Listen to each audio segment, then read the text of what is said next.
Aku selalu berpikir arsip adalah tempat yang aman. Hanya ada kertas, debu, dan keheningan. Tapi di rumah sakit ST Ignatius, bahkan diam di sini terasa seperti bisikan. Hari itu, Pak Darso, penjaga malam, memberiku kunci berkarat sambil menggerutu, "Jangan buka lemari besi di sudut. Itu bukan untuk kita." Tapi aku dipekerjakan untuk merapikan semua arsip, bukan? Ketika aku membuka lemari itu, bau anyir, seperti daging busuk bercampur besi, menerpa wajahku. Di dalamnya, ada folder coklat dengan label kasus 1895. Foto pertama yang kulihat, seorang wanita dengan kulit menghitam seperti terbakar, matanya putih susu. Di sudutnya tertulis, Miriam Van Hout, meninggal 12 Oktober 1895. Tapi Miriam Van Hout adalah nama pasien yang baru masuk kemarin. Aku tak percaya takdir. Tapi ketika aku melihat rekam medis komputer dan menemukan Eleanor Voss, nama yang sama dengan anak Dr. Elias Voss di arsip, dadaku sesak. Eleanor yang kulihat di foto 1895 itu sekarang ada di ruang isolasi sebagai pasien berusia 80 tahun. Aku menghampiri kamarnya, bau disinfektan menyengat, tapi di baliknya ada aroma lain seperti bunga layu. Eleanor terbaring, tangannya diikat ke tempat tidur. Kulitnya keriput, tapi kukunya panjang dan hitam, seperti dicelup tinta. "Kau datang untuk menggantikanku," bisiknya tiba-tiba, membuatku tersentak. Matanya terbuka lebar, pupilnya menghilang, hanya putih yang menatap. Aku lari. Di lorong, suara langkah kaki mengejar. Tapi saat aku berbalik, tak ada siapa-siapa. Hanya angin dingin dari ventilasi usang. Dr. Andi, dokter muda yang sering membantuku, awalnya tak percaya. "Clara, kau kurang tidur," katanya, tapi ketika ku bawa dia ke lemari besi itu, wajahnya berubah pucat. Kami menemukan pintu tersembunyi di belakang rak arsip. Tangga kayu lapuk menuju ke 8. Dr. Andi menyalakan senter ponselnya. "Kita harus berhenti di sini," katanya saat kami melihat altar batu di ujung terowongan. Tapi aku sudah tak bisa mundur. Di dinding, ada coretan darah kering membentuk lingkaran. Dr. Andi tertawa gugup, ini pasti tipuan orang jadul. Tapi saat dia menyentuh simbol itu, senter padam. Dalam gelap, aku mendengar suara perempuan berbisik di telingaku, "Lina. Lina." Nama nenek buyutku. Aku menemukan surat di antara arsip, tertulis dengan tinta memudar, "Untuk Clara, jika kau membaca ini, artinya aku gagal. Jangan percaya Dr. Voss. Mereka akan mengulang ritual setiap 100 tahun. Darah kita." Surat itu terputus. Tapi aku mengenali tulisan tangan itu, mirip dengan surat nenekku. Malam itu, aku bermimpi aneh, seorang perawat dengan wajah miripku dikejar di terowongan. Dia bersembunyi di lemari arsip, menulis sesuatu, lalu ceritanya memecah kesunyian. Aku bangun dengan leher berkeringat. Di cermin, bayanganku masih duduk di tempat tidur. Dr. Voss memanggilku ke ruang kerjanya. Ruangan itu penuh lukisan keluarga Voss dari abad ke-19. Di tengah, ada potret Dr. Elias Voss, wajahnya persis seperti direktur sekarang. "Keluargamu dan kami terjebak dalam permainan yang sama," katanya, menyeruput kopi dengan tangan gemetar. "Lina Hartono, nenekmu, mencoba menghentikan ritual dengan membakar rumah sakit. Tapi api hanya mengunci arwah mereka di sini." Ia mengangkat lengan bajunya. Ada lingkaran hitam di pergelangannya, sama seperti yang mulai kulihat di tanganku. Setiap 100 tahun, mereka butuh tumbal baru. Tahun ini, itu kita. Kami kembali ke terowongan, aku, Dr. Voss, dan Dr. Andi. Eleanor sudah menunggu di altar, tubuhnya kejang-kejang. Suara yang bukan suaranya keluar dari mulut itu, darah atau mati. Dr. Voss mendorongku ke altar. "Maaf, Clara. Tapi ini untuk putriku," katanya, mengacungkan pisau bedah. Tapi Dr. Andi menabraknya. Pisau jatuh, dan darah Dr. Voss mengalir ke lingkaran di lantai. Gemuruh mengisi ruangan. Bayangan-bayangan merayap keluar dari dinding, menarik Dr. Voss dan Eleanor ke dalam ke-8. Dr. Andi menarikku keluar. Tapi sebelum kami sampai di tangga, ia berbisik, "Lingkaran itu belum selesai, Clara. Kau akan mengerti. Rumah sakit ditutup. Tapi setiap malam, telepon di apartemenku berdering.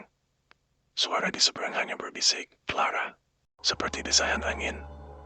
Kemarin, aku menemukan foto di dompetku, foto hitam putih dari 1895.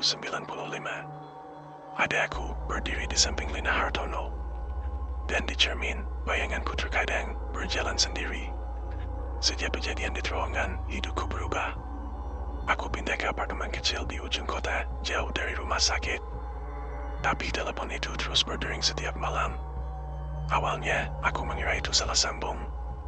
Tapi suara di seberang selalu sama, Clara, seperti desahan angin yang merayap di telingaku.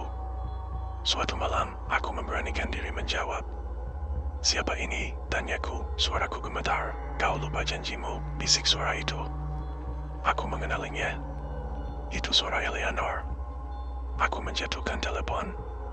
Tapi sebelum aku bisa memutus sambungan, suara itu kembali. "Dia menunggumu di ruang isolasi."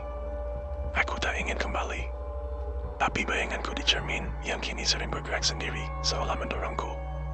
"Kau harus menyelesaikan ini," bisiknya suatu pagi saat aku sedang mengikat gigi. Rumah sakit itu kini sepi, dikelilingi pagar besi dan tanda dilarang masuk. Tapi pintu belakangnya terbuka, seolah menungguku. Di dalam, bau disinfektan sudah hilang. Yang tersisa adalah bau besi berkarat dan sesuatu yang manis, seperti daging busuk. Aku menuju ruang isolasi di lantai 3. Pintunya terkunci, tapi dari celah bawah, aku melihat cahaya redup. Saat aku membuka kunci, Eleanor duduk di tempat tidur. Tapi ini bukan Eleanor yang kukenal. Kulitnya hitam legam, matanya putih susu, dan senyumnya terlalu lebar untuk wajah manusia. "Kau terlambat," katanya, suaranya seperti kertas yang dirobek. Eleanor memberiku sebuah buku harian. "Ini milik Lina," katanya. "Dia bukan pahlawan yang kau kira." Aku membuka halaman pertama, tulisan nenek buyutku itu rapi, tapi penuh amarah. Aku tahu sekarang.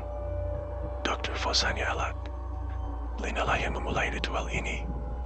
Dia ingin hidup abadi, dan kutukan ini adalah caranya. Aku tak percaya. Tapi di halaman terakhir, ada foto Lina berdiri di altar, dikelilingi pasien berkulit hitam. Wajahnya tenang, seperti dia tahu ini akan terjadi. Eleanor tertawa, suara yang membuat tulangku menggigil. "Dia masih di sini, Clara. Dan dia memilihmu sebagai penerusnya." Aku lari ke terowongan. Tapi kali ini, aku tak sendirian. Bayanganku di cermin, yang kini sepenuhnya terlepas dari tubuhku, berjalan di sampingku. "Kau tak bisa lari dari ini," bisiknya.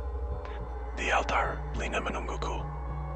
Dia terlihat persis seperti di foto, wajahnya cantik, tapi matanya kosong. "Aku tak mau menyakitimu, Clara," katanya. "Tapi ini satu-satunya cara." Dia mengulurkan tangan. Di telapaknya ada lingkaran hitam yang sama seperti di tanganku. "Bergabunglah denganku. Kita bisa hidup selamanya." Aku mundur. Tapi bayanganku mendorongku ke depan. "Ini takdir kita," bisiknya. Aku mengambil pisau dari altar. Lina tersenyum, seolah menantang. "Kau tak bisa membunuhku, Clara. Aku sudah mati." Tapi aku tak membidik Lina. Aku menusuk bayanganku sendiri. Jeritan memecah kesunyian. Bayanganku mengerut, lalu menghilang. Lina menjerit, tubuhnya mulai hancur. "Apa yang kau lakukan?" teriaknya. "Aku memutus lingkaran," kataku, menatapnya tanpa takut. Rumah sakit itu akhirnya dihancurkan. Tapi aku masih merasakan kehadiran Lina, keadaan dalam mimpi, keadaan dalam bayangan yang terlalu panjang di bawah sinar matahari. "Dr. Andi menghubungiku seminggu lalu. Aku menemukan sesuatu," katanya. "Lina bukan satu-satunya. Ada yang lain di rumah sakit lain." Aku tak menjawab. Tapi malam ini, saat aku menatap cermin, bayanganku tersenyum. Dan kali ini, aku tersenyum balik. Dr. Andi tak pernah menjelaskan apa yang ia temukan. Pesan terakhirnya hanya, cari aku di Hotel Grand Aurora. Mereka punya arsip yang sama. Hotel tua itu berdiri di tepi hutan, dulunya rumah sakit jiwa tahun 1920-an. Aku menyewa kamar di lantai 3, kamar 309, nomor yang ia sebutkan. Saat aku membuka pintu, bau anyir menyergap. Di meja, ada tumpukan foto pasien dengan kulit menghitam dan surat kabar tua bertajuk "Misteri Bunuh Diri Massal di Grand Aurora, 1945. Tapi yang paling mengganggu adalah cermin di kamar itu. Bayanganku tak menirukan gerakanku. Ia menatapku sambil tersenyum, jarinya menunjuk ke lemari besi di sudut. Di lemari besi, aku menemukan jurnal Dr. Hendrik Andi Arso, kakek buyut Dr. Andi. Ternyata, ia bukan korban, tapi penggagas ritual kedua setelah melarikan diri dari St. Ignatius. Tulisan terakhirnya, Lina Hartono menipu kami. Ritual ini bukan untuk hidup abadi, tapi untuk membuka gerbang ke dimensi mereka. Aku tak menciptakan altar baru di sini. Aku mendengar langkah kaki di lorong. Dr. Andi? Tidak. Suara itu berat, disertai demusan napas seperti hewan. Saat aku bersembunyi di kamar mandi, sesuatu menggeruk pintu. Clara. Suara itu memanggil dengan nada Dr. Andi, tapi pecah dan parau. Keesokan pagi, aku bertemu Maya, cicip Dr. Hendrik. Perempuan ini bekerja sebagai resepsionis hotel. Keluargaku ditugasi menjaga tempat ini, katanya, menunjukkan cincin berlian di jarinya. Ini kunci untuk menghancurkan altar. Tapi hanya Dara Hartono yang bisa menggunakannya. Cincin itu persis seperti yang disebutkan di arsip St. Ignatius. Maya memperingatkanku, Dr. Andi bukan temanmu. Ia keturunan terakhir Dr. Hendrik. Darahnya terikat ritual ini. Malamnya, aku menyusup ke ruang bawah tanah hotel. Di sana, ada altar batu hitam dengan simbol lingkaran lebih besar dan lebih detail daripada di St. Ignatius. Di depannya, tubuh Dr. Andi tergantung di rantai, dadanya berlubang. Darahnya mengalir ke saluran di lantai, membentuk pola yang sama seperti di buku ritual. Maya muncul dari kegelapan, wajahnya dingin. Dr. Andi mencoba memberontak. Ia ingin menghentikan ritual, tapi darahnya terlalu berharga. Ia mengerahkan pistol ke kepalaku. Kau akan jadi tumbal terakhir. Dara Hartono dan Andi Arso, dua garis kutukan, akan membuka gerbang sepenuhnya, tapi bayanganku di cermin altar tiba-tiba bergerak. Ia menarik rambut Maya, memberi aku kesempatan untuk mengambil cincin berlian. Saat ku sentuh, simbol di altar berdenyut merah. Aku menusukkan cincin ke simbol lingkaran. Teriakan Maya memecah telinga. Tubuhnya mengerut, kulitnya menghitam seperti pasien di foto. Kau tak bisa menang. Mereka sudah di sini, jeritnya sebelum ambruk jadi debu. Tapi terlambat. Lubang hitam muncul di atas altar, menyedot segalanya. Bayanganku tertawa, lalu melompat ke dalamnya. Sampai jumpa di sisi lain, Clara, bisiknya. Dr. Andi, sekarat, meraih tanganku. Lina, bukan satu-satunya. Selalu ada mereka di setiap generasi.